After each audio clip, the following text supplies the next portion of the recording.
What's up everyone? So we have another collection day for our channel.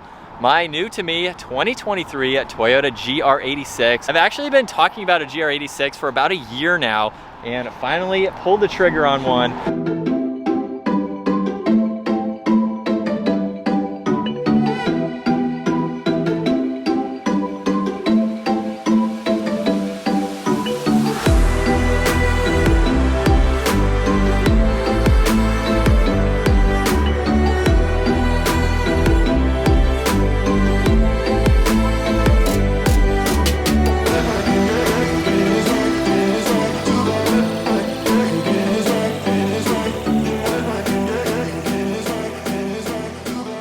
Hey everyone, and welcome back to the channel. So in today's video, we're going to go over my 7-month ownership experience with my 2023 Toyota GR86.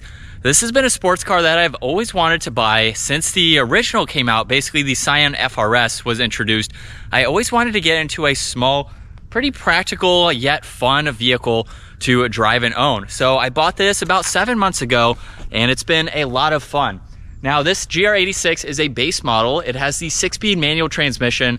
You can also get the premium. You can also get an automatic too. And let's just take a quick look at the exterior with what I have done so far. Be sure to check out our GR86 playlist to see all of these mods in greater details, as I have done everything myself in the garage. So I have some carbon fiber accents for the front.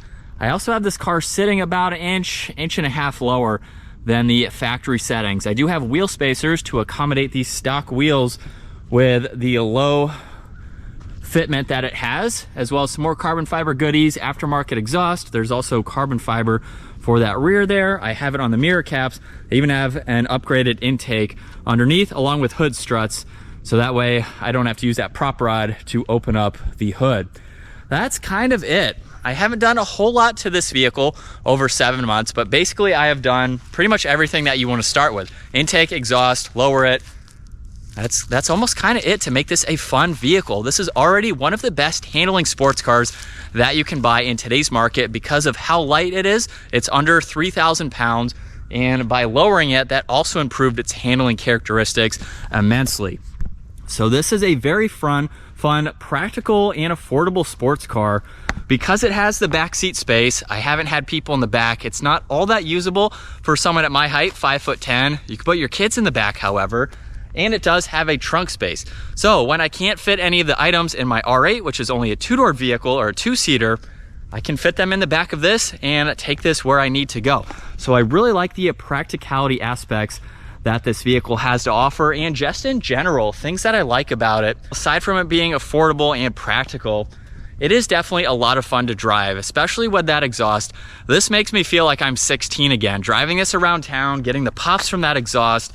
It's a fun sports car that I do wish was available when I was 16, because this has the power that you're looking for. Even though it's not an incredibly powerful vehicle, this has about 228 horsepower, so it's on the low end. But power isn't always everything when you are driving a vehicle like this. So I would highly recommend a car like this if you're looking for a vehicle that's going to give you those handling sporty characteristics without breaking the bank. It's a perfect option to go with, especially with its practicality. Now, on the list of things that I don't like about this GR86, that list is very, very short. So let's hop into the driver's seat here, where this is going to be the biggest thing that I hate about this vehicle. This button right here is used to open up the center console. So that's where you can put drinks and water bottles if you have them for the day. What I don't like about that placement is when I'm driving this, so we have the shifter here and I'm resting my elbow right on that bump right there, I can actually push on that with my elbow. And of course, it's not going to work in the video, but I can hit that with my elbow and it constantly opens up this. Even if I don't have anything in there or need to use it, that button is just right in that elbow spot when I rest to shift. So that is probably the only thing that I do not like about this vehicle. Now, if you go with the premium version, so like I said, I have the base, I just have the cloth seats, you do get some nicer materials. I opted to not get the premium just because I have other vehicles. This wasn't something that I knew I was going to keep long term. So to me, it didn't really matter about having the base model. You get a little bit more tech features in the premium as well. So as far as what I like and don't like about this 86, there's really not a long list to go over. Like I said, it's a fun, affordable, practical sports car. It's going to be reliable because it's a Toyota. I know there's been a lot of forums and comments about the RVC. I went over all of that in a separate video, but so far I haven't had any issues with this vehicle here. Just normal driving, doing some mountain driving here and there. And so if I had to rate this car, I think I would give it a 10. I'd probably maybe go 9 just because of the one thing I don't like about it. But overall, you really can't go wrong with this or the Subaru BRZ. So if you like the Subaru better, you can of course go with that one. Before we get this out on the road though, let's talk about what it's like to keep this vehicle on the road. Now, this is a 2023, so it's basically a brand new vehicle. Insurance for this Toyota GR86 for me, full coverage, I pay in full, is $1,100 for the year. Now, what's interesting about that is that this little car right here, which is about a third the cost of my Audi R8, is more expensive to insure than my Audi R8. And I feel like that's because they're obviously a lot more popular, a lot more younger people own this car, so it's something that the insurance companies can see as a slight risk to getting into some accidents or anything like that. So it is on the pricey side, even for myself, with a clean record, with my age, my history, my region, everything like that. It's more expensive than my R8, which was something that I wasn't expecting, but it's a brand new vehicle, so you have to take that into consideration versus a much older vehicle. Registration for this, about $200 for the year. And for the state that I live in, we have annual inspections. Since this vehicle is 3 years old or newer, safety inspection is all that is needed, which is about $15. Once this becomes a little bit older of a vehicle in my state, that means that this will cost around $30 for that annual inspection. That's honestly everything that I've had to pay for this car so far. 7 months, of course, is not a long ownership experience other than filling it up. It does take premium fuel, so you do have to pay a little bit extra for that. But on my list, that is everything. Cost to own, ease of mods. I've already mentioned all the mods that I've done, so check out those videos if you want to see all of those in greater details. But let's turn back to 16 years old and go rip around the 86. So as we hop behind the wheel, let's do an aggressive acceleration from first gear. Hopefully I can get the shifts right.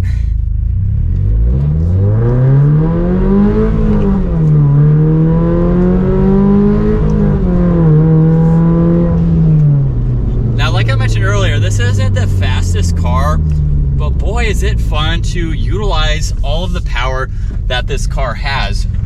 Horsepower in today's market seems to be getting higher and higher, when in reality, you can only use so much power or usable power while you are out on the roads. Unless you're taking it to the track and you are dedicating all of that to your lap times, you can only use so much of that on the road. So with the power that this vehicle has, this is something that you can use all of it on the roads, and you can utilize all the gears and really have fun with this car. What I love about this car is that the exhaust, especially that I did, really opened up the drama that you get from this car. And for a 4-cylinder, I wouldn't say it doesn't sound bad. It's obviously not a V6, a V8, V10, you know, it's none of those.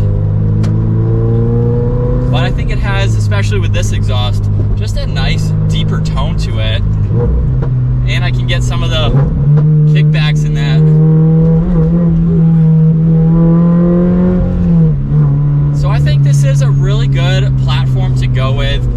If you're not really interested in going with something that's a lot more expensive, obviously, you don't want a lot more horsepower. This is rear-wheel drive, but it is so hard to get that back end out. You can do it in the rain much easier. If you take traction control off, you might be able to whip it in some drier conditions. But it's not unbearable to where coming around this turn, I'm not going to get sideways getting on the accelerator there. It does have some pretty narrow tires on it, so if you're doing a lot more track or mountain driving, I would recommend wider tires. If I upgrade, I would go wider. They are spaced a little bit just for the meantime with the stock setup, but I would recommend a little bit wider rear tire for sure on this type of vehicle. but this makes me feel like I'm 16 again. For me, it's a fun toy. For other people, this would be your main form of transportation, and I don't have anything negative to say about it. It is a lot of fun to drive. I love the size of the steering wheel too. It's definitely on the smaller end. There's nothing too crazy about it. It's just smooth leather. So I wish there was maybe a little bit more notches for better grip. But regardless, it's a small steering wheel. It's easy to use going through twisty roads. It's also an easy car to drive. I just finished filming a video on this car on how to drive a manual. So if you'd like to check that out, that'll be down in the description below. But it's such an easy car to drive. And it's a car that you can become more familiar with performance driving. And like I mentioned earlier, without having to worry about that extra power and the intimidation of something that is too powerful, especially for a new driver or someone new to doing performance driving. So this is a car that you can learn, and you can learn with a little bit more peace of mind that you'll be able to take turns and really experience how a vehicle is set up for handling without worrying about having that extra power. Now, as we make a quick 3-point turn here, it's easy to see out of too. So for being a small compact car, I mean, the windows are right here. So there's really no blind spots for this either. And as far as just the daily driving, now I don't drive this a whole lot. I've put about 1,500 miles on it in 7 months. So this is not my main form of transportation. It's mainly a video for YouTube, doing the modifications and just having fun with the car, seeing what it is like to drive. But like I've mentioned, I have used this in order to put larger items. I've had to fold the back seats down a lot in order to do that, but that has made it a lot more practical to use. And so I need to use it in situations like that where it's like, hey, I have this practical, smaller, fun car to drive. Let me rip around in this and still have the items in the back that I need to have with me for the day. So I like that aspect to it.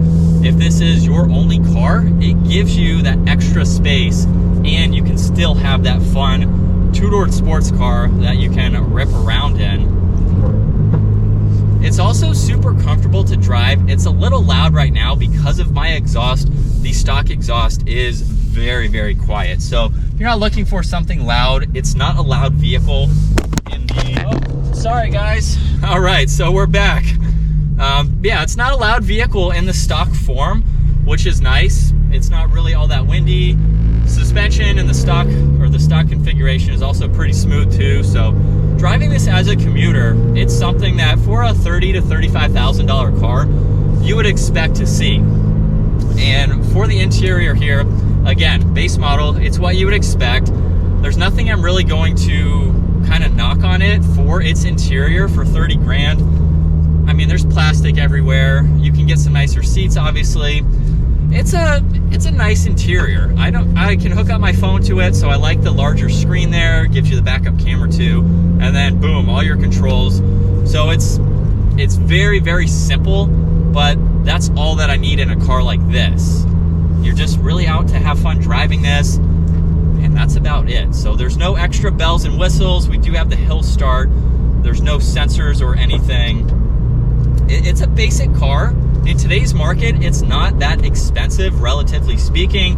However, for being a basic car, it does have a little bit higher MSRP than years prior.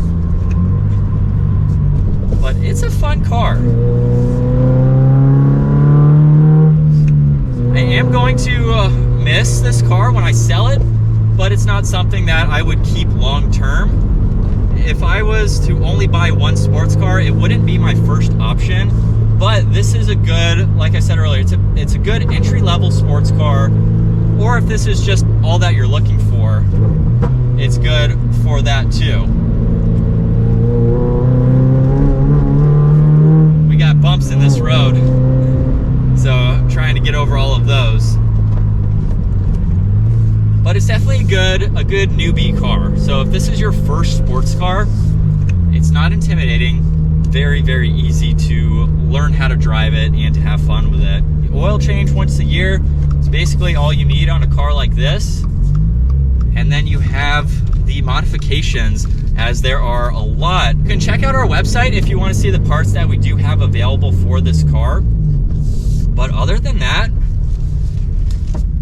there's not really much else to say. It is a basic car, but at the same time too, it's going to give you that smile and drive that you're looking for.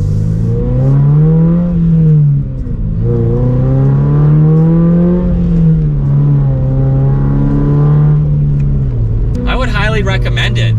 It's just a fun, small car to have. This could be a fun second car. If you're not looking to spend a lot on a sports car and it is your second car, it's a great option to go with, like I have done, where I don't drive it a lot, but it is fun when I do get behind the wheel.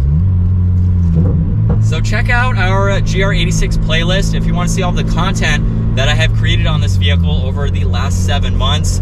And if you have any questions about this car, comment down below, let me know, and hopefully I will have the answer for you. But if you enjoyed today's ownership experience with the GR86, give it a huge thumbs up. Consider smashing that subscribe button so you don't miss out on our daily uploads.